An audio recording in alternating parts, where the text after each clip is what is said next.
Hello, future nurses. This is Professor Hale. Again, I'll be covering a portion of Chapter 30, which is nursing care and tonsillitis, and this is something to be take note on, what we'll focus on. So let's I'm going to discuss the tonsils. So what are they? What do they do? What's their purpose? So they're masses of the lymph-type tissue found in the pharyngeal area. They filter pathogenic organisms, they filter bacteria and viral. They protect the respiratory and gastrointestinal tracts, and they contribute to the antibody formation. Now we're going to discuss the tonsillitis. The pathophysiology is an inflammation of the tonsils. So it's unclear the purpose of tonsils, but it's presumed that tonsils support the immune system, as mentioned earlier. Causes for tonsillitis include bacteria Staphylococcus aureus and the beta hemolytic streptococcus organisms. The disease occurs more frequently in children of 6 years old or under, and some experience it much more frequently than others. There is a difference between bacterial and viral when you are assessing a patient.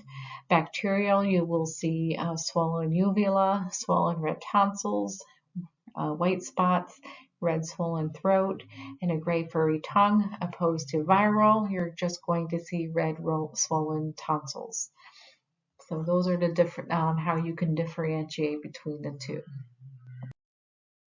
Expected findings of tonsillitis is patients usually report sore throat or difficulty swallowing, history of otitis media or hearing difficulties.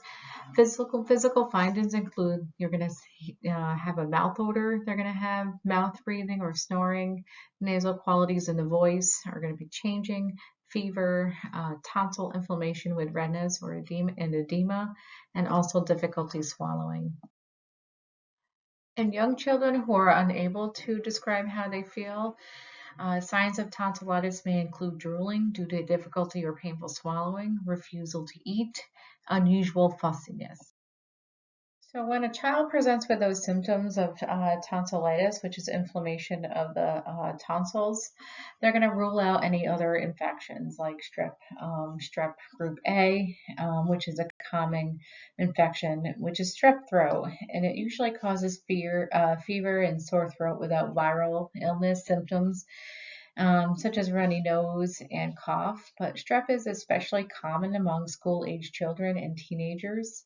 So they're going to want to get a throat culture and also a rapid strep to determine what type of treatment they're going to give this child. So if it is strep, they were going to immediately start them on like penicillins or antibiotics like amoxicillin. So immediate treatment is really essential for strep infections, so it doesn't progress into any further complications. So in addition to obtaining a throat culture and a rapid strep test, inspection of the throat, ears, and vital signs, especially an accurate temperature, is another assessment focus, along with obtaining a cell blood count, white blood count, or red blood count. Nursing care, symptomatic treatment, pretty much it is. If it's viral, it's more symptomatic treatment. It's rest. You want to give them some warm fluids to kind of soothe the throat, warm salt water gargles to kind of help with the to kind of get rid of the help with the pain as well. Medications. So when there's medications involved, you always want to ask the guardians or parents of their allergies, if there's any bacterial or if it's a bacterial infection, because most likely they're going to be prescribing antibiotics, antipyretics and analgesics, and that's to reduce any fever, and it helps with the pain as well. Hydrocodone is really with significant pain with swallowing. So that's when that is prescribed for the child. Because you got to think, when a child can't eat or swallow, you want to think of nutrition as well. So think of Maslow hierarchy of needs as well in that too. So if they're not able to eat or unable to drink because of swallowing, what's going to happen is just kind of like a spiraling effect or a domino effect, So they may end up getting malnourished or dehydration, and when that's going to result into something else. So you want to prevent those further complications when it comes to that. Therapeutic procedures for tonsillitis, it includes tonsillectomy or adenoidectomy. Preoperatively, you want to ensure that there's an informed consent by the guardian or the parent, and the patient is on NPO status. Postoperatively care, monitor signs and symptoms of bleeding, which include frequent swallowing, clearing the throat, restlessness, bright red emesis you'll see, tachycardia or pallor.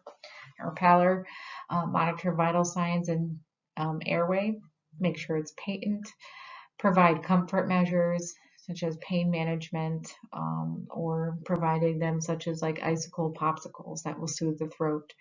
But also, before you even give them anything, make sure that they have a gag reflex.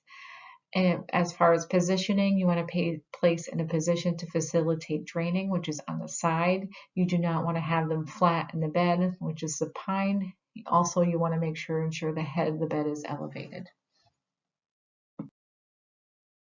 So therapeutic procedures include like the post-operative care. With the diet, you want to encourage clear liquids after return of gag reflex.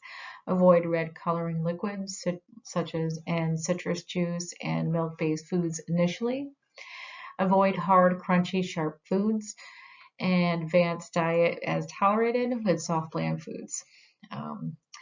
Instruction upon discharge, you want to make sure they discourage coughing or throat clearing and nose blowing, avoid straws, and educate and alert guardians that there can be clots or blood-tinged mucus in their vomitus. Complications could be hemorrhage. That is, again, contact a provider immediately of any indication of bleeding, or just have them go to seek emergent care in the emergency room. Client education, you want to instruct the family to call provider if bleeding occurs, and teach them the signs and symptoms of such, which include the frequent swallowing, clearing the throat, restlessness, tachycardia, bright red emesis, and pale color skin.